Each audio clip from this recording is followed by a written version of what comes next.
Hey guys, I'm kind of bored, so I thought I would do a full face of makeup and film it. And when I say full face, I mean like contour and everything. I don't normally ever do that, so I thought this would be an interesting experience. Just take my other side, maybe, I don't know. Okay, so I have like blush. I guess I'll talk about the products. I don't really know much about them, but I can tell you that I got them all at Harmon, and I got a few things at Marshall's. So, in case you're wondering, go to those places if you want a face like mine.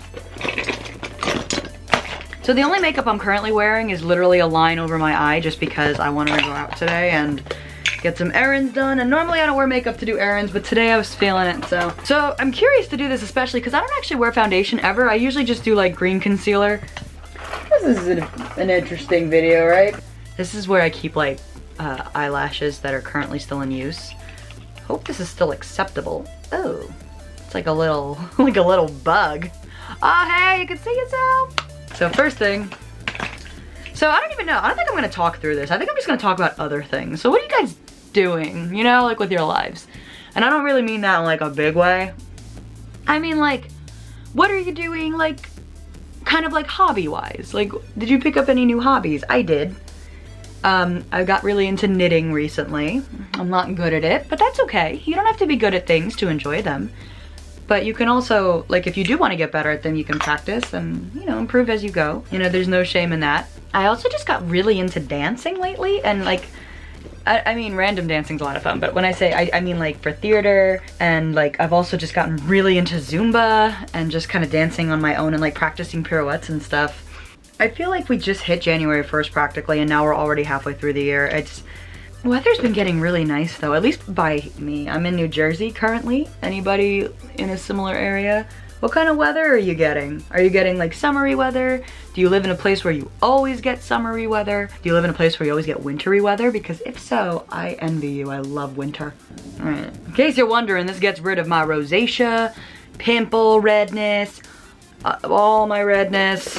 What video games are you playing now? I'm currently really into Skyrim on the Switch. I used to play it on the PlayStation 3, but I didn't have as much access to the PlayStation 3, and I kind of just didn't get very far. I think I stopped playing it on that one at like level 3. Oh, am I bleeding here? Don't be like me and cover your wounds with makeup. That's probably really bad for you. Anyway, so I stopped playing it like, I don't know, like level 10. But when I got the Switch, I think there was something about it that was different. It was the handheld. It was definitely the handheld. Like Skyrim, to me, is the kind of game that after a while, you just kind of need to play sometimes and then put back down. But the PlayStation was always a hassle to like set up and play. But the Switch is like instant. Like I would just pick it up and play it whenever I wanted. And it was kind of really the easiest way for me to play Skyrim. And I ended up really enjoying myself actually. Like on the Switch version, I'm currently at level 53. I don't know what happened or why. Like, airplanes are so loud. Does anyone live near an airport and a train station? Hit me up because I feel your pain. Anyway, as I was saying, is this supposed to burn? Anyway, Skyrim is just a really fun game to play on the handheld in the dark under your blanket. I highly recommend it. Oh man, do you ever like drop your skin color everywhere? Because that's what I just did. Oh no. Oh, my hair's about to be the same color as my skin. I'm about to be a Simpson. Oh, I just got my nose pierced, by the way, so I don't really know how that's gonna play out right now. Do you put foundation on your lips? Definitely not. As soon as I saw that I did that, I'm like, that doesn't look right. Anyway, I'm not supposed to put makeup on the piercing because it's still a baby. It's still a new little baby. So I'm gonna try to avoid it, but I don't really know how I'm gonna do this full face if I'm just avoiding it like that, you know? Oh my goodness. Oh my goodness. It's so weird to like look at the camera before and see like all these like pimples, and now it's like they're gone. What does Linda Belcher say? Alcohol doesn't solve problems, it just makes them go away. And I think foundation's giving me similar vibes because this is not good. You're supposed to do this. Oh, that's okay. I'm just gonna cover the eyeliner with like new stuff. Oh, I look like a ghost. I accidentally filled in my eyebrows with foundation. That's not what I wanted to do. I'm not paying attention. I'm talking about Skyrim. What other games are you playing? I'm also playing Zelda Breath of the Wild. I haven't finished it yet, but on purpose. I've just been doing all the DLC and side questy stuff because I'm not ready to say goodbye to that game. I've been waiting for a new Zelda for a long time. And unfortunately, I skipped the Nintendo, I don't even remember what it's called anymore, the Wii U. So I didn't get to play the HD reboots of some of my favorite games, Twilight Princess and Wind Waker. So I was like, okay, that stinks. And then the Switch came out and I got that and played Breath of the Wild, but I'm not ready for it to end. So I've just really been dragging that out as much as possible. I'm actually dragging it out to a point where I'm kind of overpowered now. Like I can kill everything in one hit, and that includes the Guardians. And it's kind of getting to a point where it's like I should probably go try to finish the game and stop messing around with the different shrines that I don't have to do anymore. But it's so much fun. If you haven't played Zelda in general, I highly recommend Breath of the Wild. And if you have played Zelda, I still recommend it. It's kind of like, I mean, it's an open world. It's not kind of like, it is absolutely an open world. And it's incredibly like freeing. I mean, it's a really therapeutic game to play because you're just kind of walking around and doing your own thing, you know? In other Zelda games, it's kind of like, hey, here's your objective, go do it. And I like that too, obviously. I really, if you know me, you know I love the other games as well, but sometimes it's kind of nice to have a game where you could just sort of do your own thing. And then there's like that co-op game, Deru? It's a lot of fun. You can only play with 2 people, I believe, but I have a really good time doing it. It's kind of sad though, because when you lose, you explode. Does this come next? This is contour, by the way, not lipstick. I think I'll do eyes, because I heard somewhere that eyes should come first, but I broke that rule, so whatever. So there's this like mind brain kind of game on the Switch called Not, and it's this game that just tells you you're on a cube and it's just like go right, go left, and you do what it says, but eventually it gets very mind-numbingly terrifying because it's like not left, not left, not left, but also not right. And it just kind of keeps building up like that as you play it. I'm gonna do this real quick. And you know, like, it gets to a point where you kind of just break, you know? You know, like I was playing it for a bit and I was like, left, right. And honestly, like, if you can get down the system of remembering how many knots it takes to cancel it out, it does get a little bit easier, but it's still mind-numbing because you have a time limit on each one and you gotta just run around in circles. And before you know it, after all these complicated instructions, occasionally they throw in like a simple one again, like left. And I'm just, I don't know what that means. I actually freeze. But I highly recommend it. If you like mind games like that, I think I paid like $4 for it. It really was not a very expensive game. And it brought me a lot of joy, but it also brought me a lot of stress. There's also like easy, medium, and hard versions of it, which is pretty cool. I've been just doing them in order, but the hard ones get really hard because the easy ones I think are like sets of 20, and then like the hard ones are like up to sets of 50. But like there are times where like I just can't play it anymore. Like I just break and I have to stop because I don't know what left or right means anymore after being confronted with like knots. Those have been my favorite games so far. I haven't played Deltarune yet. I don't really know what it is or why I haven't played it yet. I think I'm just not ready. Undertale was such an experience. It was a great experience, but it was a big experience. And I think I'm just like not ready to introduce Deltarune into my life yet. Is that stupid? Maybe it is. I don't know. Who's your favorite character in Undertale? If you don't play Undertale, then your favorite is Papyrus. But if you do play Undertale, who's your favorite? I am a big fan of Undyne. I love her. But Papyrus is such a sweet baby. I like that he breaks through her window for no reason when he says he'll be right back. Why would you do that? Oh, okay, note to self, do not put foundation in your eyebrows. You wanna know the worst part? I'm really trying. I usually like, I've put all this other stuff on before, but never with foundation, so I think that's where I'm messing up. Let's just try contouring and look less like the way I do now. Okay. Do you have a least favorite character from Undertale? I don't really hear people talk. I'm gonna do it in May. I'm gonna catch up on the whole show. You'll see. I'm kind of joking. I sort of know it'll take longer than a month, but I do want to get through a lot of it. In the month of May, at least. Like, I want to at least have, like, season 1 done. Jeez.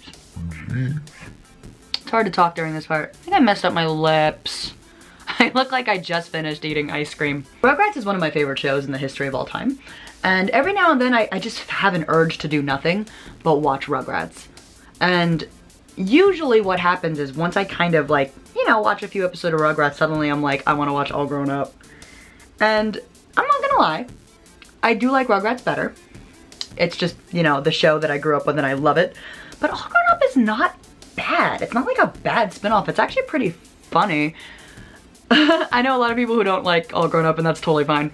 Like, it makes me laugh, and I'll never forget when it first came out and I was like obsessing over Dill because I was like, Because to me, Dill was like the most interesting reveal because all the other babies talked already, even if a lot of them couldn't talk to the adults. Dill was the only one that like we didn't even see him talking when the adults weren't in the room. Like he was just too young. So I remember being really excited about it, and I think Tara Strong did a great job.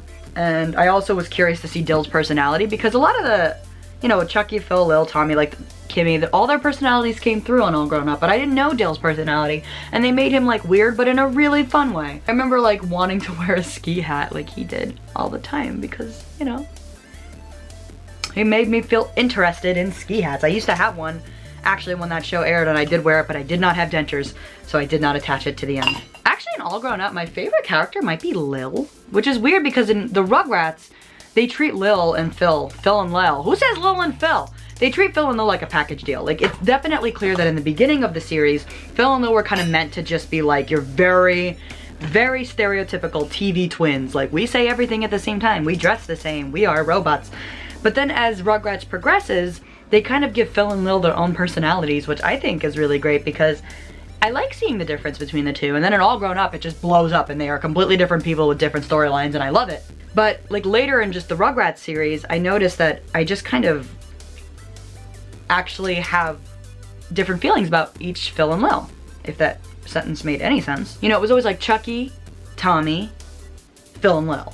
And it just kind of felt weird because, I don't know, if you've seen the beginning of Rugrats, you might know what I'm talking about. Like, they're just two of the same character. But then later in the series, they become more individual, and I like that. And then in All Grown Up, they're very individual, and I really like Lil in that. So here's the thing about Dill and Kimmy. I'm gonna start off by saying I love the Rugrats movie, and I love Rugrats in Paris. Those movies can do no wrong. I really like the Rugrats episodes after Dill comes around. I still think they're pretty good, but when Kimmy comes around, I definitely enjoy the episodes less. But here's the part that's unfair to Kimmy. It's not her fault. I actually really love Kimmy. I think she's a great character. I really love that Rugrats kind of divulges into a different family structure there because, first of all, you know, Chaz unfortunately is widowed very early in his fatherhood life because Chucky's only 2 in the series, you know, and then Kimmy, Kira, is divorced. So that right there, like that, they actually dive more into the Kimmy's father in All Grown Up, which is very cool. But on top of that, here they are getting married, and now they have these 2 kids, stepkids, adoptive siblings. I think it's a really, like, I really, like, love Rugrats for doing that. And Chucky and Kimmy are so sweet together. I wish I liked the writing of the episodes better. Like I said, it's not Kimmy's fault. I actually really hate their babysitter, Taffy. Is that her name? Tammy? Taffy? She ruined the show for me. I hate her. And it's nothing like, I don't even know. I just don't think she's a good character. The babies were fine at Stu and Dee Dee's house. Why didn't you just let them continue to be the babysitters? Why did you have to bring in this teenager who thinks she can just be this amazing character to these babies, but they're really terrible? I wonder if they were like aiming for a different demographic at that point, which is entirely possible. It's possible that by the end of the show was no longer for me, in which case, my bad, sorry. But just as an avid Rugrats lover, it's very hard for me to watch the newer episodes because of her. But I do like seeing them at the Java Lava, which is the restaurant that Chaz and Kira opened up together, which I think is really sweet. And I like that I get to learn more about Betty DeVille. I love Betty DeVille. I love her. Like, when I was younger, I really looked up to her. I thought she was just such a great mom, such a great woman. She made me feel like confident about my body because I was also kind of just like a big girl. I was a big person. I'm tall, I'm wide, and she made me feel kind of like, you know, like growing up watching that show like my whole life. I felt super good watching her, so thank you, Betty DeVille. And she's also just like a really fun role model for her daughter, but also a really good role model for her son. And I love Howard DeVille. He's such a sweetheart. He has a love of theater, music, filming. He said he wanted to direct. I didn't mean for this to turn into a Rugrats thing, okay? I just love Rugrats. I opened up my drawer because I wanted to show you guys my Reptar socks, but I ended up turning on my air conditioner instead. I named like every cell phone I had for like almost 10 years Reptar. What's next? Am I done? No, I'm not. A blush! It's no secret that the other show I really love and I'm obsessed with is Bob's Burgers. Anyone knows that. Seriously, you could be walking on the street and you'll just sense Tina. I was just about to put this in my eye. I actually looked a lot like her when I was in 4th grade. I had the short hair and because it was so short, it like straightened itself out and flattened itself out. And I had the glasses, and I was also a tall girl. So it just kind of makes me happy to see her. I don't know. This is just lip liner, by the way, I'm not done, don't. But I think my favorite character on Bob's Burgers overall, no matter how much I love Tina and she's in my heart and soul, I would say my favorite character is probably Louise. You know who's really growing on me in Bob's Burgers? Zeke. Whoa! I put way too much glue.